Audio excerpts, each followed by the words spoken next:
เด้นางนองแก้มแดงแดงถ่ายลำลำเสาไม่ห่างลูกสามสั่งมางามกระดอกอยากพอเข้าห่วมมีว่าแนวว่าทางน้องลาเอาผัวแต่ดอกเยาไว้บัดเข้าฟ้านี้ไก่สั่งมางามแค่เดน้องไอ้นี่ไม้ปองทางเศร้าลูกสามมาเป็นคู่ขอดูแลลูกน้อยสามคนนั้นได้ทำเฮียนเดินนางเดิน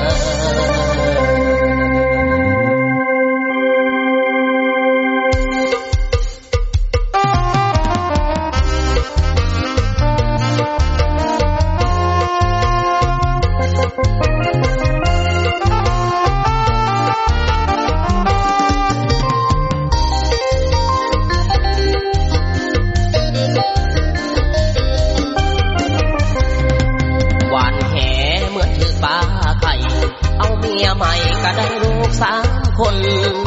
บ่ต้องคำบ่กำให้ยากให้มันลำบากตักน้ำดังไฟ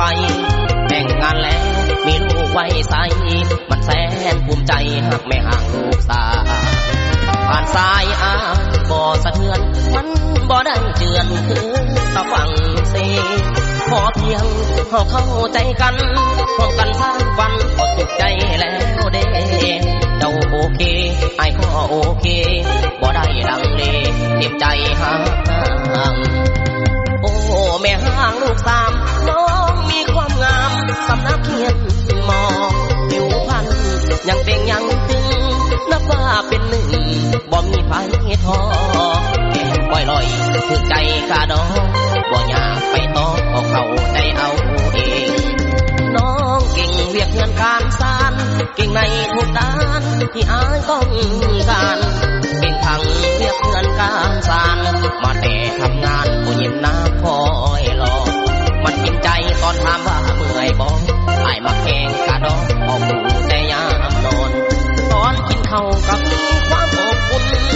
ลูกสามคนนั่งเลี้ยงกันสายลายน้ำจีใส่กะวางไว้เมียแม่ห่างคือใจคักแห้งหลายสบายใจหลายแนวบ่เสือร้องเอาแม่ใจแวหักเพียงน้องนางแม่ห่างลูกสามบ่ต้องน้อยใจถึงหัวเจ้าป่าละไปบุญเขาบ่ลายบ่ได้อยู่กับน้องลูกสองก็หักมาหมดแล้วเหลือเพียงน้องแก้วแม่ห่างลูกสามอย่าเสียใจไปเลยคนงามให้เฝ้าติดตามเพียงคนเขาเว้าว่าทางเขามาไกลเขาเมียไม่ห่างทางอายบอกแค่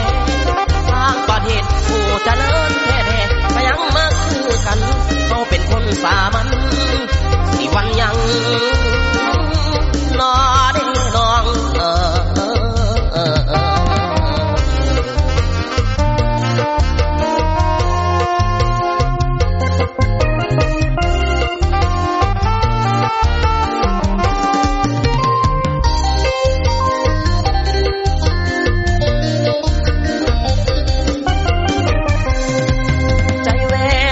เพียงน้องนางแม่ห่างลูกสามบ่ต้องน้อยใจ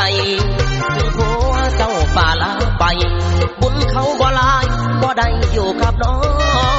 ลูกสองก็หักมาหมดแล้วเหลือเพียงน้องแก้วแม่ห่างลูกสามอย่าเสียใจไปเลยคนงามไปเฝ้าติดตามเพียงมนคนเขาเว้าว่าทางเขามาไกลเขาเมียแม่ห่างทางอายบอกแค่ต่างประเทศผู้เจริญแท้ๆก็ยังมาคือกันโตเป็นคนสามัญที่วันยัง